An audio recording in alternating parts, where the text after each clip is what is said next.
Good morning, everyone. This is M4J Watt Replays, and today we have 3 more replays for you.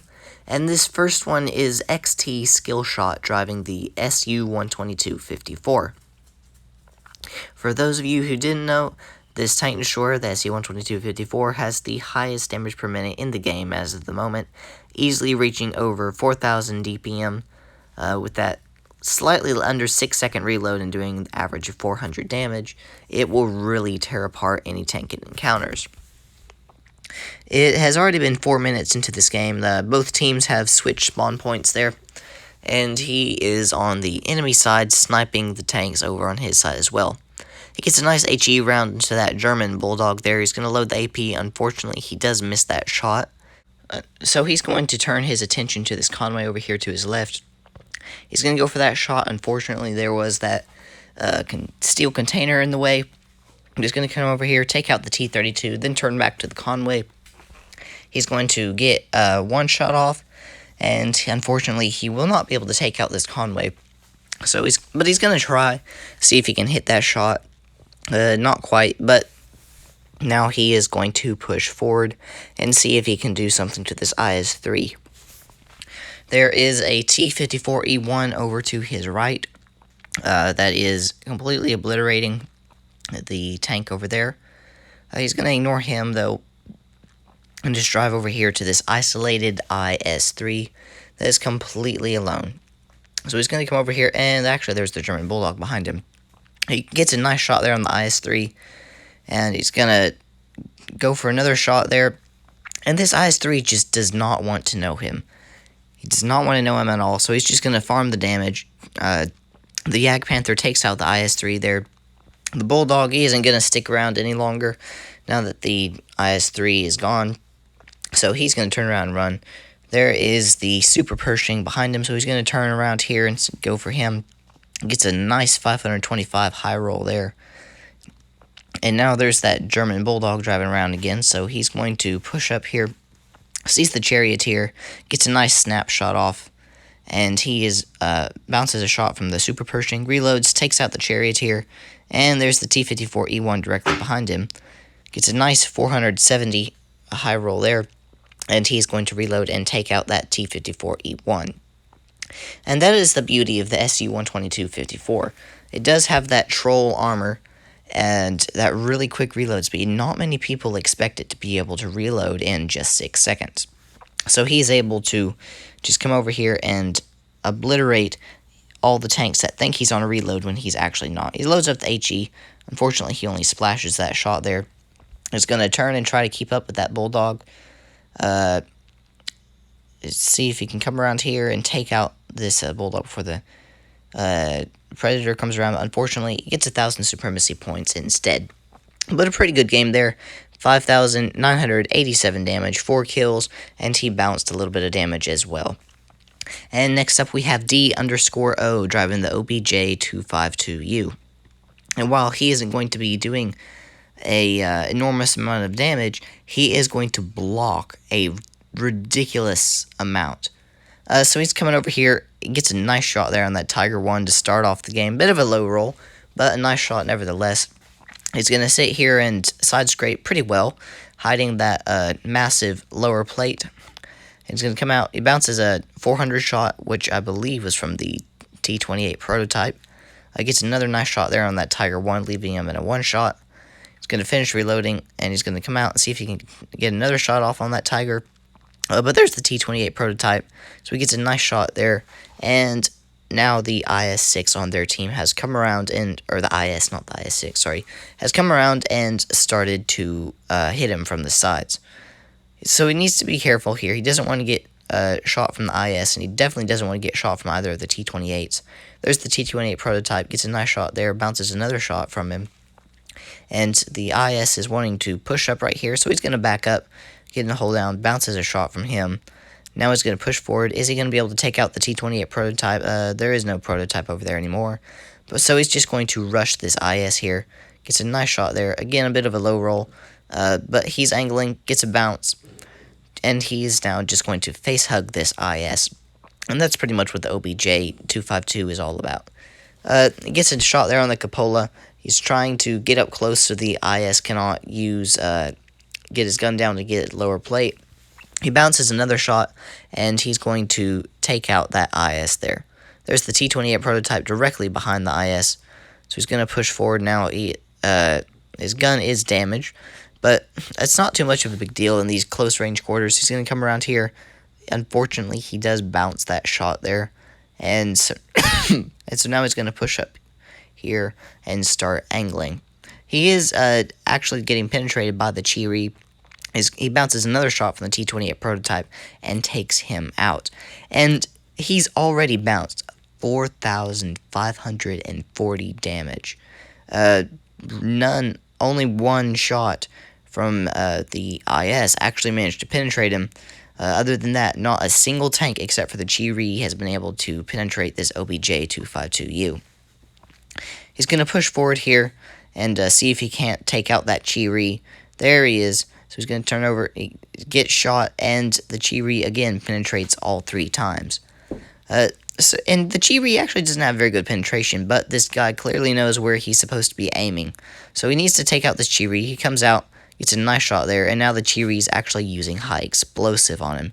And that's just increasing the block damage up even more. The Cheery got smart, so now he's going to turn around and try to run away. Goes around behind this building here. And the OBJ, or D_O, he's going to push around here, gets a shot there on that Cheery, another low roll. It seems that every shot he's fired this round has been a low roll. But he's going to push forward here and see if he can take out that Cheery. Is he going to be able to do that? Yes, he is. There goes the Cheery, and it is now just a Rheinmetall-Borsig Waffentrager. There he is. Bounces a nice 545 shot from him. And now he's going to push up and see if he can get any more shots off. He doesn't want to take any shots, though. That RHM will leave him on very, very low health points. And in fact, if he uses armor piercing and manages to penetrate, he will be able to one-shot him if he gets a little above average roll. So he needs to take out this RHM. He's going to back up here. He's got the HE loaded. Gets a nice shot there, 495 damage. And now that RHM is just going to hide behind this building. The Centurion 1 is fighting his RHM, so he's not going to worry too much about that Centurion. He's not actually going to get any more damage off that round, so we're going to skip ahead forward. But he blocked over 6,000 damage, inflicted 4,345 damage, and got 3 kills. So a very nice game there in the OBJ-252U. And finally, this was actually my very first game in my Rheinmetall-Borsig Waffentrager. As you can see, it's already been quite a bit of time that elapsed. I've just driven all the way over here, and I can actually start getting some shots off. So there's that smasher. We get a nice shot there on his turret, and we are spotted now, so I'm going to back up. I do take a shot from that SU-122 and get set on fire as well.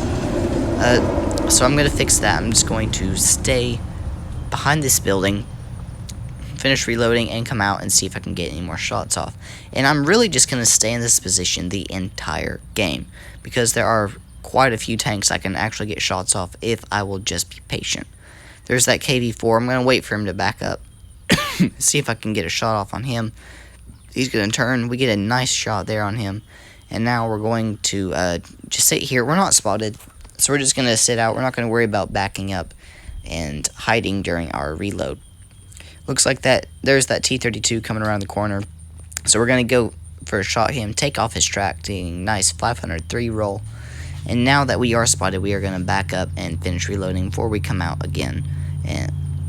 And that's pretty much what the RHM about. It's not by any means a frontline tank. It is a sniper, especially with this 12.8 centimeter gun. As you can see, we can go through that T-28 like butter. The only place we really can't penetrate him is the gun mantlet. And it's got that really good accuracy as well. But we're just going to back up here, see if we can get any more shots off. Maybe we can wait for this T-32, but we're not going to risk it. We're spotted, so now we're just going to come back here and try to stay behind some hard cover. There's that T-32 there, so I'm going to back up and see if maybe I can get my gun depression down, get a shot on him. We push forward, Get a nice shot there on his hull. Unfortunately, we do take a nasty shot in return.